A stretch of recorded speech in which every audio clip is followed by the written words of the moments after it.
Let's try to understand what is distributed hashing.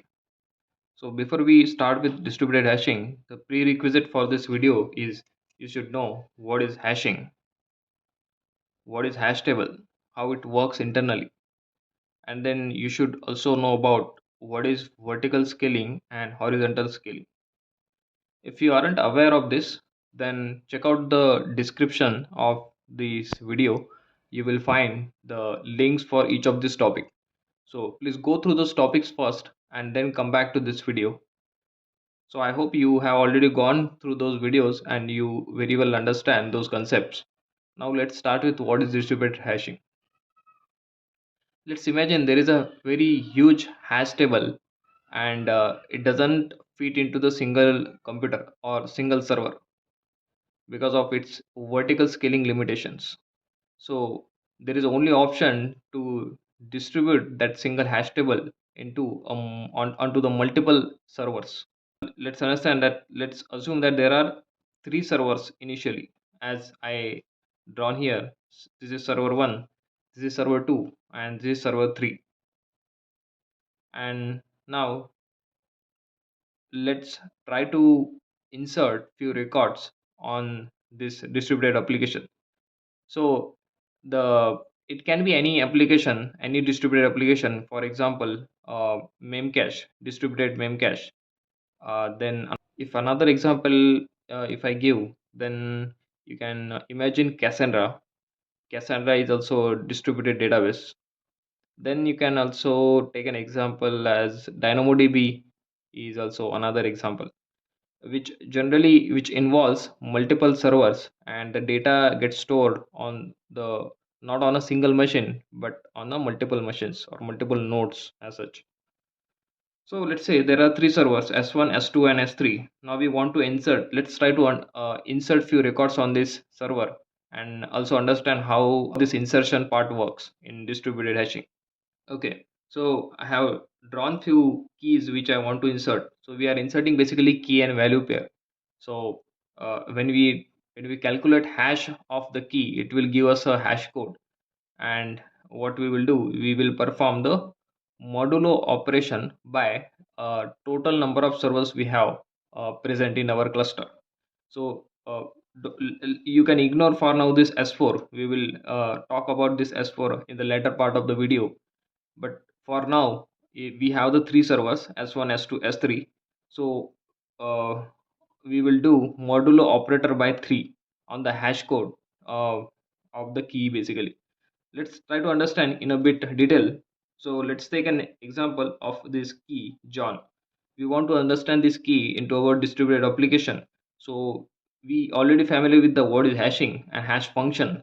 So we have a hash function and it has given us a hash code that is 562.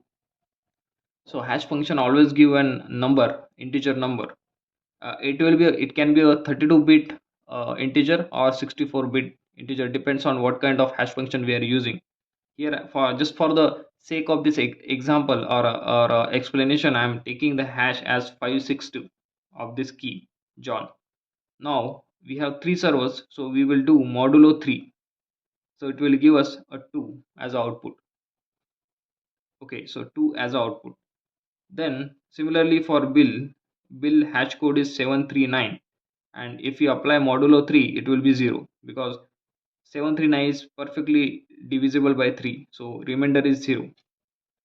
Similarly for Jane, 1 to 4 is a hash code, and if we modulo 3 it will give us a 1. Steve 343, it will be a 0. Hash modulo 3 is 0. Now similarly for Kate hash is 995, and if we modulo by 3 it will give me 2. Now what does this mean? 0, 1, and 2. We are getting these three values for most of these keys in the range from 0 to 2 basically. Now as the it is starting from the 0, so S1 is nothing but a 0th server, as 1 is basically mapped to the second server and 2 is mapped to the third server. So let's try to map this output, the hash modulo 3 output, to these servers. So basically 2 will get mapped to the server 3, 0 will get mapped to the server 1, and 1 will get mapped to the server 2, 0 will get mapped to the server 1, and 2 will again map to the server 3. So this is how the mapping will work. So these keys will basically resides on those respective servers. So this John will reside on server 3, Bill will get reside on server 1, Jane will get placed to the server 2, Steve will get placed to the server first server, and Kate will get placed on the third server.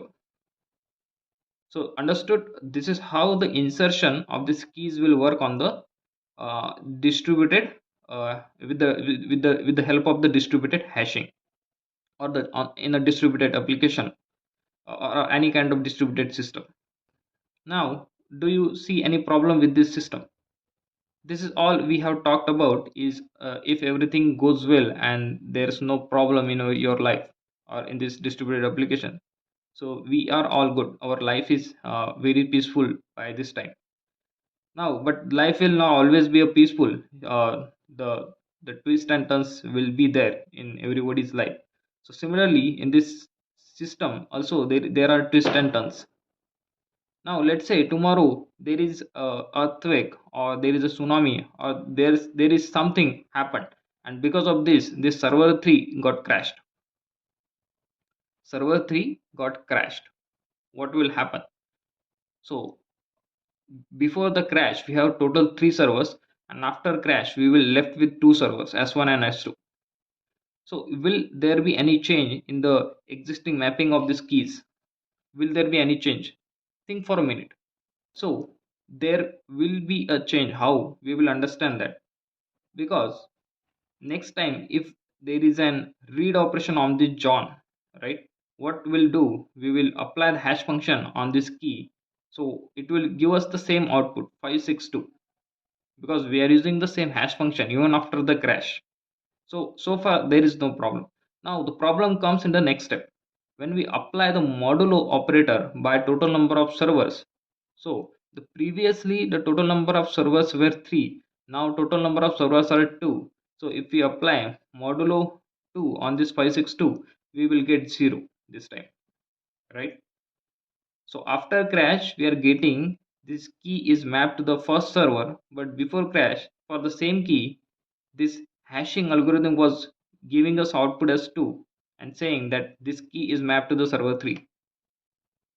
So you understood the problem here.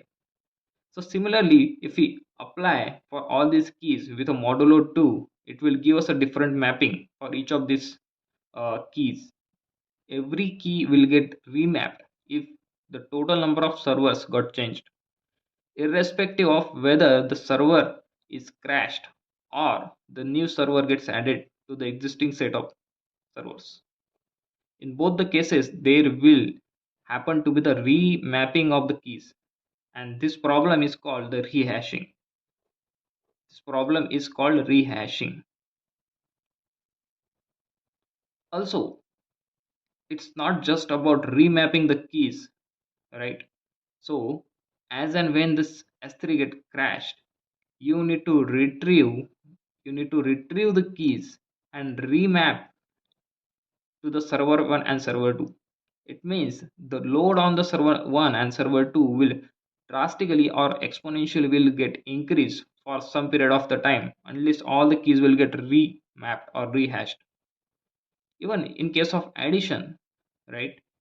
Even in case of addition, the rehashing, whenever the rehashing will take place, the shifting of the keys from one server to another server will happen, and that will increase the load on these servers, and there is a high possibility that because of the very high pressure on the servers, one of the server or all of the cluster will get crashed or failed. That is very high likely to be happen. So this is the problem of hashing, problem of rehashing. And how will solve this problem? What is the solution on this? There is always a solution on the problem. So think for a while, what could be a solution on this? So there comes our friend to rescue us, that is consistent hashing. This is our friend which is going to rescue us from this problem, and we will talk about this consistent hashing in our next video. Until then, bye bye.